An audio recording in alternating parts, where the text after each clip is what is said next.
There are things in life that no amount of learning and knowledge can prepare you for. Things that make you question everything you thought you knew, and turn your preconceived notions on their heads. After 12 years as a social worker in Manhattan, I thought I had seen it all. Every manner of atrocities committed upon the helpless, countless victims that I couldn't save. That is until I got the call. The shrill ring of my phone on my bedside table startled me from a dreamless sleep. My husband John grumbled beside me, rolling away from me with a huff. I groaned and reached for my phone blindly, scrambling for it in the dark. When my hand finally connected with the vibrating device, I lifted it to my face, catching a glimpse of what time it was, as I answered. 2:14 a.m. "Miranda, you there?" "Yeah, what's up?" I mumbled groggily, keeping my voice low so I wouldn't disturb John again. Sorry to bother you so late, but we just got a call. It's urgent," she said, a hint of worry leaking through her stoic tone. I was instantly tugging on a pair of dark navy jeans and throwing on a red zip-up hoodie I had placed on the rocking chair in the corner before bed. I cradled the phone against my shoulder with my cheek as I quickly tugged my strawberry blonde hair into a ponytail. "It's fine, Vicky. Just tell me what I need to know." I heard the shuffling of papers through her end of the phone as she sorted through her notes. "Neighbor called the cops a couple minutes ago. Said she saw the kid jump out of a second-floor window. Mom and Dad came booking it through the door before manhandling her back inside. Kid's name is Mallory Evans, 8 years old. Mom is Vanessa and Dad is Will. No prior history." She then recited the address to me, which I jotted down on a piece of tissue paper. "All right, I'm heading over now," I said, wishing Vicky a good night before pocketing my phone. I hurried down the stairs to our cozy 2-story townhouse, situated in the Bronx. Snatching my keys out of the bowl beside the door, I silently slipped into the brisk night air. I slid into the plush leather seats of my black sedan and punched in the address on the GPS. In what felt like no time at all, I stood in front of a cute 2-story brick house in the suburbs, with a white picket fence enclosing a small yard. I wasted no time in walking up to the door, gently hitting the knocker to announce myself. After some brief shuffling, the door cracked open and a mousy woman eyed me warily. I smiled warmly at her and said, "Hi, Miss Evans. My name is Miranda. I'm with Child Services. Can I come in? You're not in any trouble. Someone was just concerned about your daughter." A terrified expression flitted across her features, and I watched as she wrestled for control over emotions. Now's not really a good time. Mallory is sleeping. She has school tomorrow," she mumbled nervously. "I'm sorry, ma'am, but if I don't verify that everything is okay, we'll have to get the police back down here, and there's no need to bother them again, right?" I said apologetically. She sighed and opened the door further, allowing me to slip inside before closing it behind me. A chill ran down my spine as I heard the click of the door locking behind me. She led me inside, past a flight of stairs and to the left into a comfortable living room. A man a few years older than me sat on the suede couch, a glass of dark liquor in his hands. Vanessa sat beside her husband and I occupied a velvet chair across from them. "So why don't you tell me what happened last night?" The couple exchanged a spooked glance and Will shook his head in agitation. "You'd never believe us. So let's just say she fell, alright? I already told the officer I'd put a screen in the window," he bit out. I crossed my legs and leaned forward, my arms crossed across my knee. "You can tell me the truth. I'm not here to get anyone in trouble. I'm here to make sure a child is alright." "That's not my child!" Vanessa hissed suddenly. Will clamped a hand on her arm, shooting her a warning glare. "What do you mean? How could it not be?" I inquired. Will frowned at his wife disapprovingly. "Vanessa, of course that's our daughter," he sighed and turned back to me. "Mallory has been acting strange the past couple of days, that's all. Why don't you start from the beginning?" I said, flipping open my notepad and priming my pen. "Well, it started yesterday morning," Vanessa began hesitantly. "I went to make up Mallory for school, but she wasn't in her room. I came out and she was in the kitchen. Good Lord, was it a mess. She had eaten her way through half the fridge. She hadn't been feeling well the night before and skipped dinner," Will explained. "We thought she was feeling better and was just hungry from skipping a meal." Vanessa nodded in agreement. "That is until she came home. She looked so ill, like she had caught the plague or something.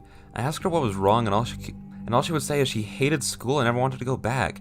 She ate dinner. Ate all of it. Even our portions, mind you, and then headed straight to bed, saying she didn't feel well and wanted to rest. Before I went to bed, I went to check on her. I wanted to make sure she was sleeping all right. When I looked in her room, she wasn't in bed." Vanessa gulped, sucking in a shaky breath. "She was dancing, if you could even really call it that.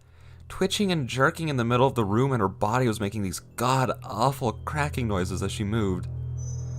Vanessa shuddered, leaning into her husband for support. When she looked at me, I knew it wasn't my baby girl. Whatever that thing is, it had glowing red eyes and fangs. I fought back the laugh that was bubbling in my chest at her wild story, struggling to remain professional as I listened to her absurd claims. Then what happened?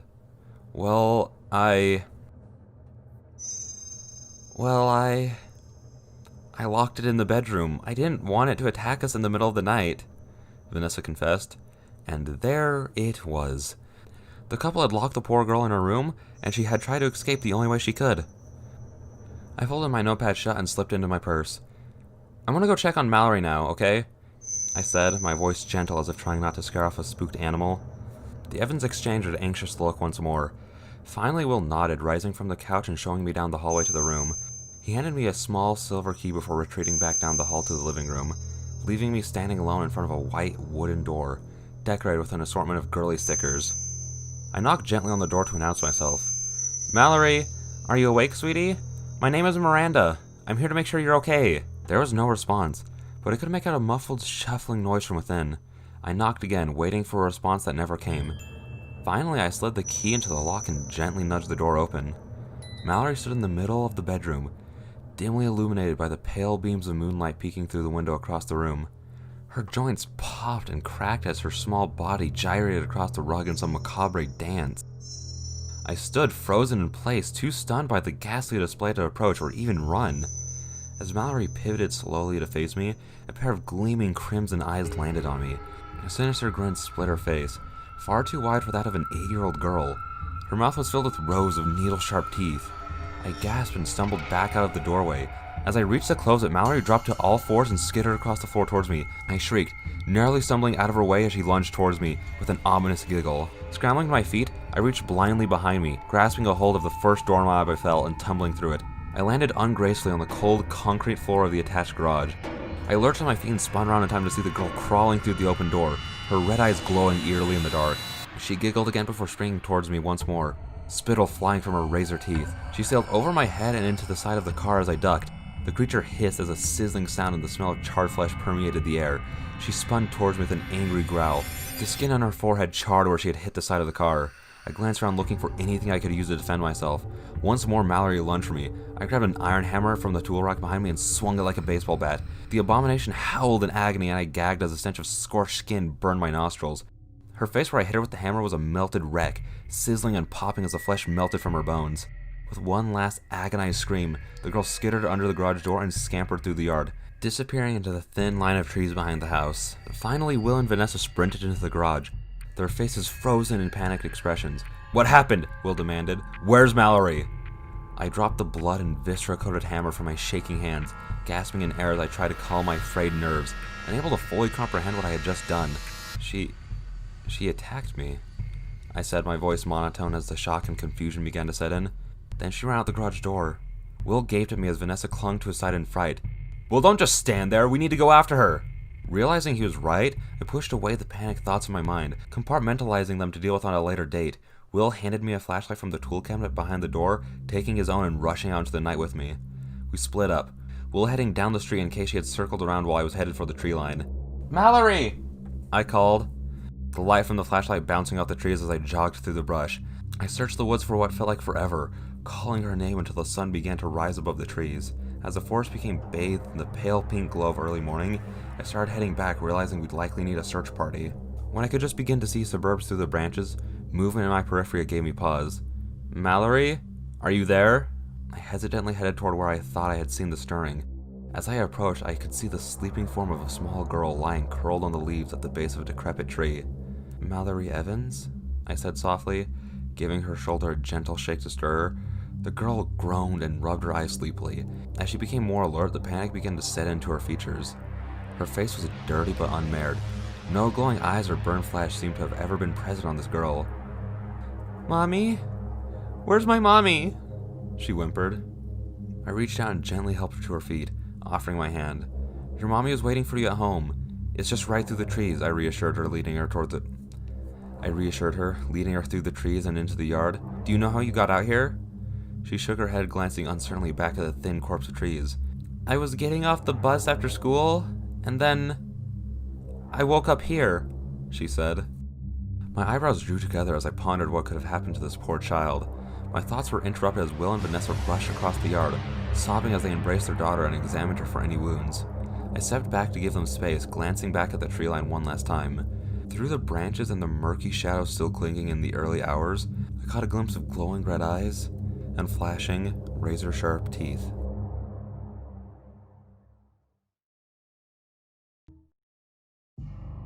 I was certain that now I really had seen everything there was to experience as a social worker. The memory of those eyes that burned like embers and the unnatural way the girl's body had moved still woke me up screaming in the night. John didn't understand what was troubling me so. How could he, when I didn't even understand what had unfolded myself? Needless to say, I was ready for things to get back to normal. I welcomed the daily grind, losing myself in my work with mundane cases of unbathed children and too small clothes. These were all solved with a quick meeting with the parents and some resources for the government assistance. Things were on the right track, and I could almost forget about the horrors I had witnessed with the Evans. It was only a matter of time before my peaceful bubble popped. John and I were out to dinner at a trendy new ramen shop that had opened up nearby, enjoying 2 warm bowls of noodles and broth when my phone rang. I glanced down at where it rested by my hand on the table, and a cold dread seeped through my bones as my caller ID informed me it was Vicky. I stared at the phone vibrating away on the table, letting it ring far too long. Don't you need to answer that? John asked around a mouthful of noodles, his words muffled comically as he slurped them down. With a shaky hand, I lifted the phone to my ear. Hey Vicky, what's up? I said as I rose from my seat, weaving my way through the tables and out the front door to hear her better. I stuffed my free hand in my pocket and hunched my shoulders against the frigid winter breeze. Miranda, good you answered, she said, and I could hear the relief in her voice. I hate to do this to you, especially after... well, you know, she said, skirting around the traumatic memory. I tried to call Lisa and Mark, but neither of them were answering their damn phones. I sighed, pinching the bridge of my nose. Of course they weren't answering. They were probably too busy knocking boots. Vicky, however, was unaware of their unsanctioned relationship between the two. So I kept my mouth shut and did my job. It's fine, Vicky. I understand. What's going on? My only consolation was knowing that Mark and Lisa would owe me big time when they found out I covered for them. Vicky was silent for a moment, and I almost thought she had hung up until I heard her sigh through the speaker. This one's a little strange, Miranda. I groaned inwardly. Strange was the last thing I wanted right now. Landlord called the preset non-emergency line, but still warrants a checkup. The tenants are a young couple, been married a few years and no prior history. Larry and Joanne McCormick. When he got to the apartment, he said there were 2 kids there, a boy and a girl. Looked to be about 10 years old, maybe as old as 12, he wasn't sure. Okay, so what's the problem? I asked, knowing there was about to be a big old but somewhere. Well, the landlord said these tenants don't have kids, Vicky said. I opened my mouth to respond, but Vicky cut me off. I know what you're gonna say, but listen. The landlord told the station this couple had been trying to have kids for years, and they've never been able to. He's worried they snatched these kids. So why are you calling me? Why aren't the cops there? I asked, my brows furrowed together in confusion. The kids don't appear to be hurt or anything, and they don't match any missing person reports. The landlord tried to make conversation with the kids, but they wouldn't answer him. He asked the couple where they came from, and said they got real cagey. Larry said they were his sister's kids, and Joanne said they were babysitting for a coworker. The station was hoping you could get a more straightforward answer. Maybe talk to the kids. Everyone knows your reputation, Miranda, Vicky stated. I could tell she was trying to stroke my ego, and damn if it didn't work. I was great at what I did, no doubt about it, and that was why they had called me. Alright, send me the address and I'll head over now, I said before stuffing the phone back in my jacket pocket. I headed back inside to grab my purse. By the time I arrived at the towering brick apartment building in Upper Manhattan, it was late. It was late enough that most people were turning in for the night, and the streets were relatively quiet for a Monday evening in the city. I nodded in acknowledgement to the patrol car stationed across the street as I approached the glass double doors.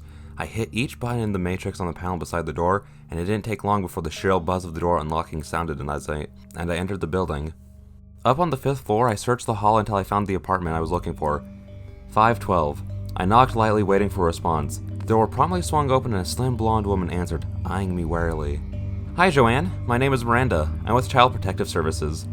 I raised my hands in a peaceful gesture as her eyes turned flighty. I could tell she was considering slamming the door in my face. It happened too many times not to recognize. It's okay. I'm just here to talk. If your landlord was concerned about some kids you're watching, I just need to make sure they're okay and then we can all get on with our night. She nibbled her lip nervously, pondering her choice. Through the open door I saw a tall, broad-shouldered man approach us.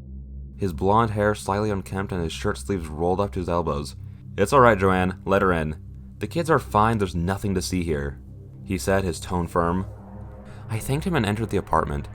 It was no penthouse suite, but it was still much more extravagant than most could afford, especially in this neighborhood.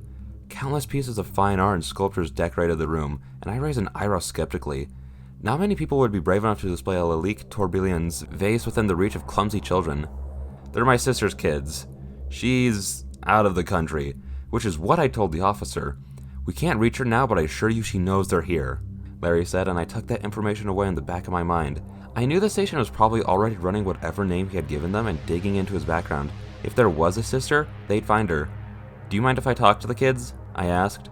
Joanne nodded, and the couple led me down the hall to the large bedroom. The soft, mournful notes of Chopin drifted through the open doorway from a stereo situated on the nightstand. A young boy and girl sat side by side on the floor, motionless. They both had pin-straight, jet-black hair and wore matching pair of plaid pajamas. Their heads were tilted downwards, a pair of dark sunglasses obscuring their eyes from me. "That's Sean and that's Samantha. They're visually impaired," Joanne explained as I approached the children. They didn't acknowledge me at all, even when I introduced myself. "Are they hearing impaired as well?" I asked, crouching down in front of the kids. Larry stepped into the room, crossing his arms over his chest. "No, they're just shy." Joanne entered next, kneeling next to the kids.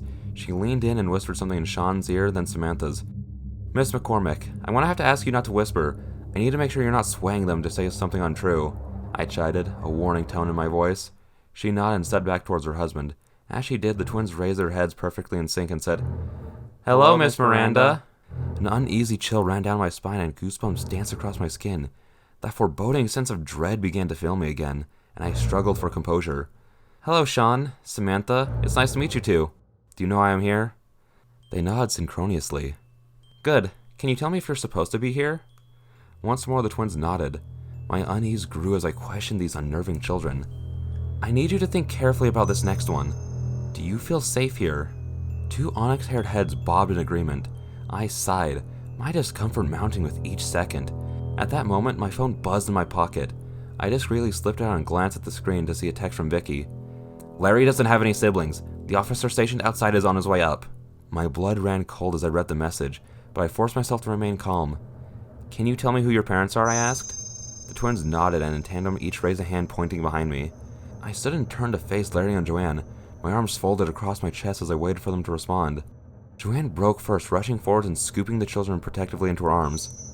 "Please don't take them! You don't understand, we've wanted children for so long!" Larry positioned himself between me and his family, his chin raised menacingly. "We didn't abduct these kids, we adopted them. We lied because... well, we didn't exactly go through the proper channels. We've been on a waiting list for so long. We chose a more unorthodox method," he explained, choosing his words carefully. I took a slow step back, not liking the dangerous gleam in his eye. "I understand, but you have to do it the right way. What was your plan in the long run, when they need to be enrolled in schools and get social security cards or go to the doctor?" "We would have figured it out," Larry shouted. If I hadn't been in this situation a million times before, I would have flinched at his tone. But I knew now the most important thing was staying calm until the officer from the squad car below could make it up here. I was so focused on Larry, I almost missed what happened next. Slowly, the children's movements still completely in sync. They raised their hands to their faces and removed their sunglasses. I gasped as I was inexplicably struck by sheer, blinding terror. The twins' eyes were entirely black, their irises swimming pools of obsidian. My heart slammed against my ribs frantically as my fight-or-flight responses warred with each other, and all I could do was stand there, immobile as I stared into their inky depths. "Larry!" Joanne yelled, grabbing the glasses and trying to force them back onto the children's faces. Sean raised a hand and swatted her away like a fly, sending her sprawling across the floor without ever taking his eyes off me. Larry's true colors finally showed, and without even a glance at his helpless wife, he sprinted out of the room, slamming the door shut and locking it behind him. I was trapped. As hard as I tried to wrestle my gaze away from their ominous stare, I was unable to do more than stand there. It was as if I had no control of my body. The terror was so overwhelming. All I could hear was the pounding of my heart and the blood in my ears, and feel the trembling of my body. Sean and Sam took a synchronized step towards me, then another, and the lights in the room flickered. I watched in horror as the small, round faces in front of me began to droop. their skin stretching and dripping. "You should have left us alone," they said. The timbre of their voice was much lower than should have been possible at their age. They stepped closer together and a scream lodged itself in my throat, unable to escape as the two children began to melt together. Their flesh stretched and fused grotesquely, their small bodies morphing before my eyes and growing inexplicably in size. The sounds of bones popping and cracking filled the room, the lights flashing in and out as the metamorphosis progressed. The eerie children that had been there only a moment before were now unrecognizable, and a hideous abomination stood before me. It stood on all fours with its arms and legs perpendicular to its pale, emaciated body like that of a spider. A slim serpentine neck held up in an unnaturally elongated face, its cheeks and eyes sunk in hollows, and its mouth a gaping, black void. Joanne was in the corner behind them, sobbing uncontrollably. Whether it be from fear or sorrow at what had become of her children, I couldn't tell. "Sean, Samantha, stop this, please. We're supposed to be a family," she pleaded uselessly. "Don't make them take you away." The creature's head whipped around, its neck folding backwards so that I could look at her without moving its body. Joanne flinched before shakily rising to her feet, hesitantly approaching the perversion of nature. She raised a trembling hand as if to soothe it as she advanced. The monstrosity tilted its head curiously as if pondering whether she was friend or foe. I thought I saw a hint of recognition flash across its murky eyes as it regarded her cautiously. A wavering smile pulled at Joanne's lips, and it seemed as if the crisis had been averted. Joanne never could have seen it coming. In a flash, too fast for any human eye to catch, more than a blur of motion, the abomination's jaw unhinged, engulfing her outstretched hand and snapping shut like a vice around her shoulder. Joanne's screams rocked me where I stood as wet, crimson blood splattered across the cream-colored walls. While the creature was distracted, my eyes scanned the room wildly for a way to escape. We were on the 5th floor. If I went out the window, I wouldn't survive. I slowly backed towards the door, my hand fumbling with the knob, but it was futile. The door was locked tight. As the creature heard my vain attempts at freedom, its head snapped back around to face me. Its meal forgone for the moment. The thing's mouth gaped open, slowly expanding wider and wider. From that yawning darkness, a low, creaking groan emanated. The vulgar sound raked over my skin like nails on a chalkboard. With my back pressed against the door and the loathsome atrocity descending upon me, I squeezed my eyes shut and sucked in a breath, waves of fear pulsing through me in time with the frantic beating of my heart. I sent up a silent goodbye to John, tears leaking from my eyes as I took what I thought was my final breath. Suddenly the door vibrated against my back as someone banged against it, and the creature went silent at the sound of the intrusion. I hesitantly peeked an eye open, just in time to see the monstrosity skittering up the wall and through the open bedroom window, disappearing from sight. I was in too much shock to speak when the police finally broke through the door. From what they had managed to deduce from my unintelligible mumblings, the children and Larry had managed to escape. They pinned Joanne's murder on her missing husband, and all the units throughout the city were placed on high alert, but I feared they would never find him. As I was ushered out of the crime scene into an ambulance to be examined, I cast a wary glance back at the apartment building. In the moonlight, I could just barely discern an unnaturally large, thin figure creeping along the rooftops, its serpentine neck upturned to the bright, luminescent sphere. There are some things in this world that are so terrifying that you just want to stick your head in the sand and never come up for air. After what I've seen as a social worker, I wanted to throw in the towel, call it quits, and pretend my life could ever be the same. But I persevered. I got out of bed each day, showed up to work, and carried out my duties. I wouldn't let a bad spell ruin over a decade of hard work. Now, I wish I had. Some things stay with you no matter how hard you try to move on. It was a Friday afternoon and I was sitting at my desk, filling out the last bit of paperwork before I would be free for the weekend. John had planned a small getaway for us to Finger Lakes. Lord knows I needed an escape. I was so busy daydreaming about the relaxing vacation that I didn't notice Vicky approaching me. "Miranda, glad you're still here," the middle-aged woman said, taking a seat across from me at my desk. I couldn't help the groan that escaped me, my cheeks instantly flushing in embarrassment. I set the paperwork down and looked up at Vicky, casting her a sheepish grin. "Actually, I was just getting ready to head out. John's taking me on vacation." "Yes, I heard, but you don't leave until tomorrow," she said, calling me on my bluff. I sighed, knowing I had no choice but to acquiesce. "I've got a case I need you to check out tonight before you leave." I inwardly groaned, hoping this would be a quick in-and-out wellness check. But just in case... "Fine, but I want to take Lisa with me," I said, remembering the favor my coworker owed me for covering up her office affair. Vicky nodded, her blonde curls bouncing softly. "Done. This call came from the kid's school. 7-year-old boy, Dean Smith. Mom and Dad are Alexa and Jacob Smith. Had a homework assignment to write about hobbies, And the poor kid wrote he wasn't allowed to have hobbies because he's locked in his room after school. My eyebrows drew together in sympathy for the child. Alright, I'll head over there now. Send me the address. I stood and grabbed my jacket off the back of my chair, sliding my arms through the sleeves and pulling my braid out of the back as I left the building. The sun was just starting to set when Lisa and I pulled up to the 2-story split-level townhouse. The streets were still bustling as we stepped out of the car and approached the door. Lisa turned to me before I had a chance to knock, pushing a strand of auburn hair out of her face as she spoke. Thank you again for not saying anything to Vicky. I really owe you one. She paused, a rosy blush spreading across her cheeks. Things have been going really well with me and Mark. I smiled, shrugging my shoulders nonchalantly. It was no biggie. I'm just glad I've been able to call you in on this one. I've gotten some shit cases lately. With that, I raised a hand and pressed the doorbell. A moment passed before the heavy wooden door opened. A curvy, ebony-haired woman dressed in slacks and an emerald green blouse stood in the doorway, casting a confused look between Lisa and me. As she stared at Lisa, a look of recognition and then sheer terror across her face. With a startled gasp, the woman slammed the door in our faces. I blinked in confusion, unsure of what had just occurred. What the hell was that? Lisa mumbled, echoing my own thoughts. I have no idea. Do you know her? I asked as I angrily pressed the doorbell again and again. Lisa shook her head, the wispy strands of her pixie cut curling around her cheekbones.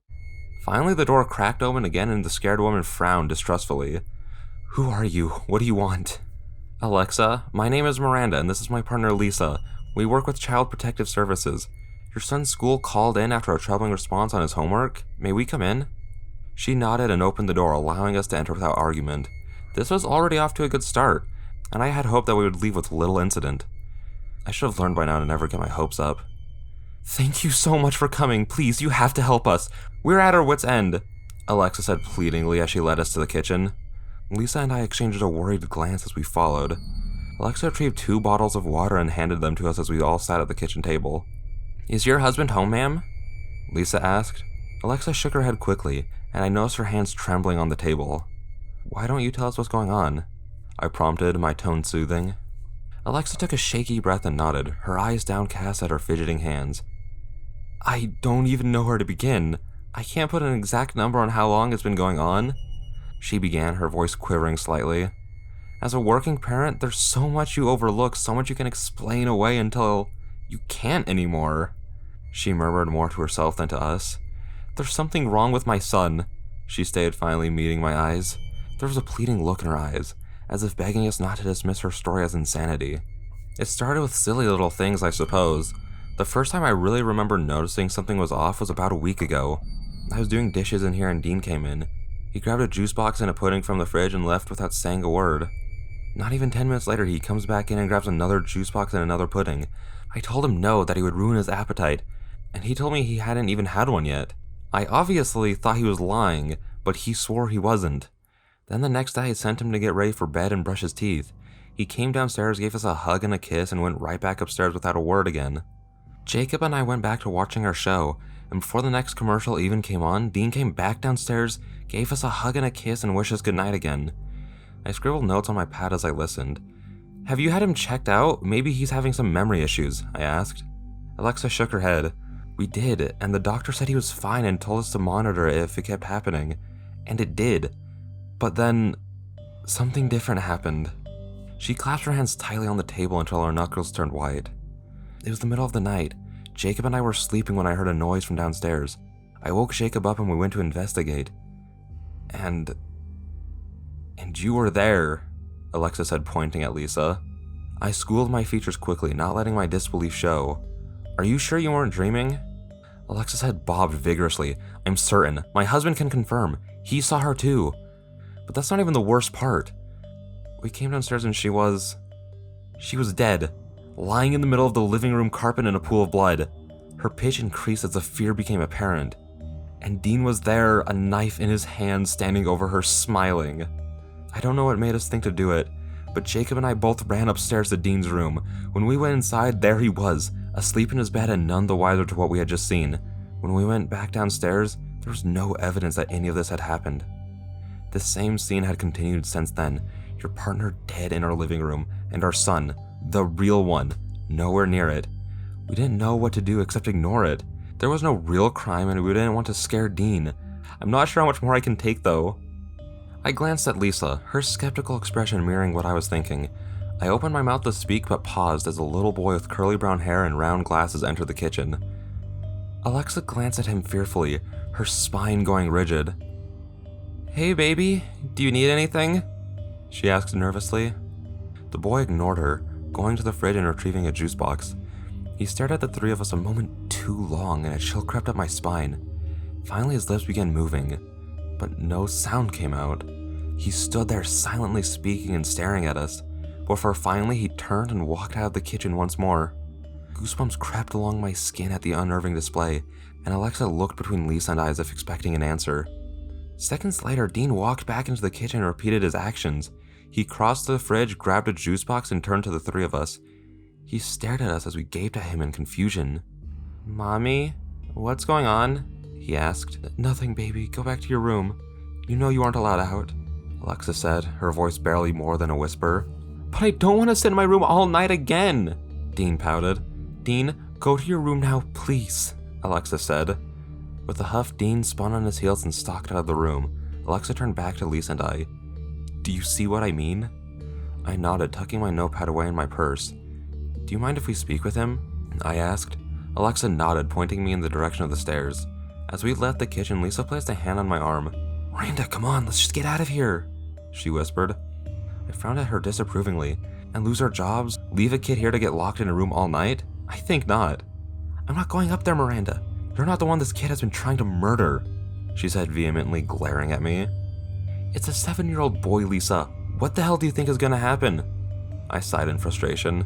"Fine, stay down here. Try to get more information from Alexa," I said, turning and marching up the stairs. I pushed the door open and entered Dean's room. Toys lay scattered across the floor and Dean sat in the middle playing with a Lego set. "So your mom doesn't let you come out of here, does she?" I asked. He shook his head, his brown curls bobbing. "Do you know why?" Finally he looked up and his green eyes met mine. "She's afraid." Chills danced along my skin at his words. "Do you know what she's afraid of?" Dean nodded. "My friend." Dread settled into my bones and my blood ran cold. "What friend?" "You know the one. He told me you saw him."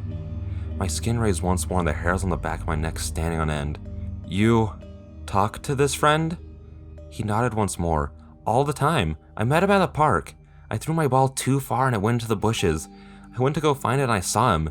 He said he wanted to be my friend and asked me if he could come home with me. So I said yes." My heart fluttered nervously in my chest, my eyes darting around the room uneasily. The shadows clinging to the corners of the room suddenly felt much more sinister, and it felt as if the temperature had dropped significantly. I slowly pulled in a shaky breath. "Your mom said your friend was trying to hurt someone. You know it's not okay to hurt people, right?" Dean looked down sadly. "I know, but my friend said sometimes he has to, that people might try to take me away from him." He looked back up at me, and I gulped nervously at the ominous gleam in his eye. "That's why Mommy locked me in here, but she doesn't know he can still get out. He's going to make sure no one takes me away." A blood-curdling scream ripped through the house. I scrambled quickly to my feet, heart pounding as fear and adrenaline coursed through my veins. As I ran out the door, Dean's eerie giggles followed me. I ran down the stairs, taking them two at a time. Skidding into the living room, I gasped in shock. Lisa lay in the living room floor in a pool of blood. The little boy with brown curls was hunched over her, sinking a knife into her chest over and over, a wicked grin on his face. Alexa stood in the corner, her shaking hands covering her face as she whimpered and sobbed. Sparing only a moment's hesitation as I gauged the situation, I grabbed an iron poker from beside the fireplace. Raising it over my head, I swung it down with all my strength at the child. He flashed a malicious smirk as the poker passed right through him. As I watched in horror, he began to dissipate like smoke in the wind. Only a pair of glowing yellow eyes remained, until even those vanished from sight. I dropped the poker and crouched next to Lisa, ripping off my blazer. I rolled it into a ball and applied pressure to her wounds. "Don't just stand there, call an ambulance!" I screamed at Alexa. Finally startled into action, the sniveling woman ran into the kitchen and I could hear her calling 911. It didn't matter. Help would never arrive in time. I watched numbly as her body was zipped into a black bag and loaded into a coroner's vehicle. After assuring the medics I was fine, I hailed a cab and headed home, eager to get out of my blood-soaked clothes. I dropped my purse by the door and made my way upstairs to the bedroom. John was folding clothes on the bed and yelped in surprise as he saw me enter, staring at me dumbfounded. "How?" he began, but was clearly at a loss for words. I looked at him quizzically. I knew I must have been quite the sight, but his response was stronger than I had anticipated. What's wrong? He glanced between me and the closed bathroom door, and only now did I hear the running water. How did you get there? You came home and got in the shower 10 minutes ago.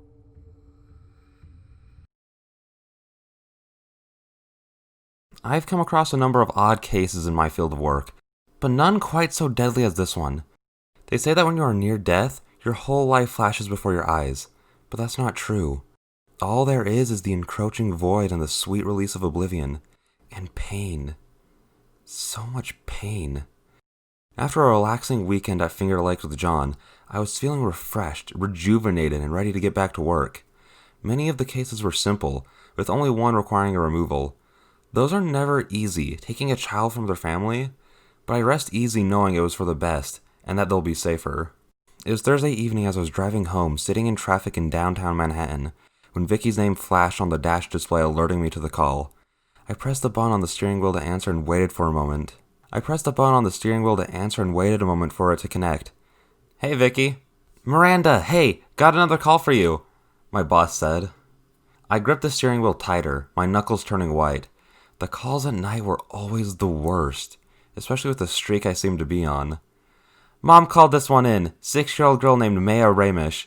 Lives with her dad, Adish Ramish. Parents are divorced. Mom, Sarah Evans. Gets her on weekends. When Mom got her this weekend, she said Maya looked really sick. Told Dad to take her to the doctor, but he hasn't yet, and she's still pretty ill. Alright, send me the address. I'll check in on them, I said, clicking the blinker and turning down a side street to turn around. By the time I arrived at the brick apartment building over in West Village, the street was bathed in a warm, rosy glow as the sun began its journey beyond the horizon. A group of kids sat on the sidewalk out front playing with trading cards. It had been an unusually warm day, and all I required to be outside was a light jacket. As I stepped out of my car, I noticed a little girl with long brown hair tied in braids sitting on the apartment building steps. Looking at the group of laughing children forlornly, I approached her, smiling softly so as not to spook her. I see you watching them. Why don't you go ask to play? The girl looked at me with big, chocolate-colored eyes. They won't let me play, she said, coughing into her sleeve. Her tan skin had a sickly pallor and dark bags under her eyes. Realization dawned on me as I took her in. You must be Maya. I'm Miranda. Your mommy was worried about you. Are you feeling okay? Maya shrugged indifferently. I'm okay. A little sleepy, she said, coughing wetly once more. I frowned, glancing around the quiet street. Is your daddy home? I'd like to talk to him, I said. She nodded and pointed up to the window on the second floor. I thanked her and headed inside, taking the stairs up and consulting the message from Vicky for the apartment number. I knocked lightly on the door, waiting a minute before the handsome man with tan skin and wavy brown hair answered. Hi, Mr. Ramish. My name is Miranda. I'm with Child Protective Services. We got a call that your daughter is pretty sick and hasn't seen a doctor. May I come in? I asked. He nodded, and I stepped inside the spacious apartment with polished oak floorboards and crown molding. I'm so sorry to make you come all the way out here, Adish began. Maya has a doctor's appointment tomorrow. I assure you she's being taken care of. I smiled, making a note in my book. That's great to hear. How long has she been sick? He sighed, glancing out the large picture window at the children playing. About a week now. I kept hoping she would get better on her own, but she just seems to be getting sicker, he said, coughing slightly at the end of his words. I noticed he also looked a little pale, and his eyes were tinged with darkness as if he hadn't been getting enough sleep. Perhaps you should see a doctor too, I said, my brows drawing together in concern. I fought the urge to cover my face with the sleeve, suddenly concerned for my own health. I just chuckled nervously, scratching at the back of his head. Probably. The flu spreads so quickly I'd be surprised if I don't catch it at this point. I nodded, slipping my notepad back into my purse. Well then, make sure you take Maya to the doctor. I'll stop back by tomorrow night to follow up. Have a good night, Mr. Ramish. With that, I slipped out the door and back down the stairs. As I entered the lobby, a shrill scream pierced the air from outside. Without hesitation, I sprinted out the door and down to the stone steps. Maya stood on the sidewalk near where the children were playing, crying softly. The group of children stared at her with anger and fear in their eyes, and in the middle of the group was a young boy lying on the ground. Maya jumped back as I rushed over to him, dropping to my knees, and rolling him onto his back. He was coughing and wheezing, and bright red blood splattered his lips and the concrete where he had been laying. His eyes were glossy and unseeing as they darted about wildly. He coughed violently, blood spurting from his mouth into the air and splattering across my face. I whipped up my phone and dialed 911 as I rolled the boy onto his side to help the flow of air. As we waited for the ambulance, I rubbed his back soothingly. "Focus on breathing. Help is coming," I murmured to him. I glanced up at the group of kids watching us in horror. "Someone go get his parents," I ordered. "What happened?" The kid shuffled nervously before a boy a little older than Maya stepped forward. "The witch did it!" I groaned, glancing down at the boy in my arms as another violent cough racked his small body and crimson droplets marred the sidewalk. "What witch?" He cast a distrustful glance back at the apartment building I had just exited. "It's all Maya's fault. She did this. First Tom and now Derek," he wailed, causing a few uneasy murmurs to ripple through the group of children. The sound of the ambulance sirens cut off any further discussion. The kids scattered back to their respective homes. The boy coughing weakly in my arms was quickly loaded into the back, and then the ambulance was speeding away down the street once more. I headed back up to Ramish's apartment, knocking briefly before Adish appeared once more. His eyes widened as he took in the blood smeared across my face. "Are you all right, miss?" I nodded, peeking around him to see Maya sitting in the living room, curled up on the couch. "Is Maya okay? There was an incident outside." Adish nodded. "She's a little shaken up, but she's okay." Maya coughed from the living room, and I watched as she discreetly wiped her hands across her mouth. "Make sure she goes to the doctor tomorrow. I'll be back in the evening to check on her," I said. Adish nodded vigorously and wished me a good night. I made my way back out to the street, pausing only a moment when I saw the fresh blood still soaking the concrete. A shiver ran down my spine as I hastily crossed the street to my car, heading home for the night. The next evening I returned to the quiet neighborhood in West Village. The lights lining the street shone brightly in the night, illuminating my surroundings. As I approached the apartment, I glanced at the spot on the sidewalk from the day before. Only a dull brown stain remained, and I noticed that the street was incredibly quiet, unnaturally so for this time of night. A chill danced down my spine as I glanced around for any sign of life, but there was none. The eerie silence weighed heavily on me, and my heart began racing in my chest. I turned in place, glancing out the windows and down the street for any indication I was not alone. Goosebumps rose across my skin, and I hurried towards the apartment, feeling as if hundreds of invisible eyes were boring through me. Hesitantly, I entered the apartment building and made my way up the stairs to Ramish's. I knocked on the metal door, my light taps resonating like booms through the empty halls. After hearing no response, I knocked again. "Mr. Ramish? Maya? Anyone home?" When there was still no response, I slipped my phone out of my pocket and sent a quick alert to Vicky with my location. I tried the doorknob, and to my surprise, the door swung open easily. Inside, the apartment was dark and just as silent as the rest of the neighborhood. I took a cautious step inside, scanning the shadows for any movement. "Hello?" I called again as I walked down the hall using my phone's flashlight to guide me. A raspy cough echoed from around the corner. I followed the sound, leading to a bedroom with the door partially opened. My heart hammering in my chest, I delicately nudged the door open. I shone the flashlight into the room, a startled gasp escaping me. Adish lay on the ground in a pool of blood. His skin was so sickly pale it was almost translucent, and his eyes had dark, heavy bags beneath them. A wet, hacking cough ripped through him, splattering more blood across the carpet. He lifted his head weakly to look at me, horror evident in his eyes. "Leave now, before she..." He struggled with the words, the violent coughs and mouthfuls of blood making it difficult for him to speak. I backed out of the room slowly, stopping when my back hit the wall of the hallway. Cold sweat dotted my skin and dread settled deep into my bones. I turned my head towards the end of the hallway as I heard the sound of creaking floorboards. A startled shriek escaped my lips at the sight, and I clasped my hands over my mouth. At the end of the hallway stood Maya, or what was left of her. She looked as if she had wasted away overnight, her bones poked visibly at her skin, her arms no more than papery flesh clinging desperately to her bones. Her collarbones were sunken hollows as well as her cheeks. Her clothes hung in decaying tatters, and I could see her rib bones protruding unnaturally. Her legs trembled, barely able to hold up her body, and her eyes. The sockets were cavernous voids with two round, bulging eyeballs protruding farther than they should have been possible. A few wispy strands of brown hair clung feebly from her bony scalp. "Maya? Maya?" I said incredulously, unable to comprehend what had become of this girl. She placed a hand on the wall for support as she dragged her frail body towards me. A raspy cough racked her frame and drops of blood landed with a splat on the wood floor. Another step and another cough, and this time her legs finally collapsed. I sucked in a shaky breath, backing away from her, and choked. I sputtered helplessly for a moment before a hacking cough ripped through me. I covered my mouth with my hand, and as I pulled the shaking appendage away from me, I saw the bright crimson blood coating it. Maya reached a bony arm forward, and then another, dragging herself across the floor towards me. I turned to run from the apartment, but as another viscous cough ripped through me, I collapsed to my knees, gasping for air. The dragging sound and the raspy coughs behind me continued and then multiplied as I too began struggling to reach the exit. Blood ran down my lips as I coughed weakly, and my lungs burned painfully for air between the fits of coughs. Finally, as I grew lightheaded and my vision began to swim, darkness overtook me.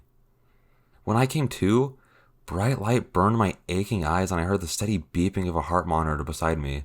I groaned from behind an oxygen mask, my chest aching and my throat in shreds. A pair of warm, familiar hands clutched at my arm and I turned my head weakly to gaze into the hopeful face of my husband. "Miranda? Oh God, you're finally awake!" John said, relief flooding his voice. He squeezed my hand almost painfully, but I didn't say anything. I reached a shaking hand towards my face to remove the oxygen mask. "How long have I been out?" I whispered, my throat still raw. 2 days. Jesus Christ, Miranda, what happened?" he asked, running his hands over my hair, my face, as if assuring himself I was still there. I gulped, reaching for the glass of water on my bedside before I filled him in. As the cool liquid soothed my throat, Vicky entered the hospital room, a look of relief crossing her features. I set the glass back down and looked at the two of them. I was responding to a call from Maya Raimish. Her father said he would be taking her to the doctor. When I went back the next day to follow up, he was... Well, I don't know if he could have survived. And Maya... I sucked in a shaky breath. "Did you find them? Did they make it?" Vicky and John shot each other a puzzled look before Vicky spoke up. "Miranda? The apartment they found you in, the one you texted me, has been vacant for 6 months, she said, her eyes filled with concern as she looked me over and delivered the news. There was no one else there.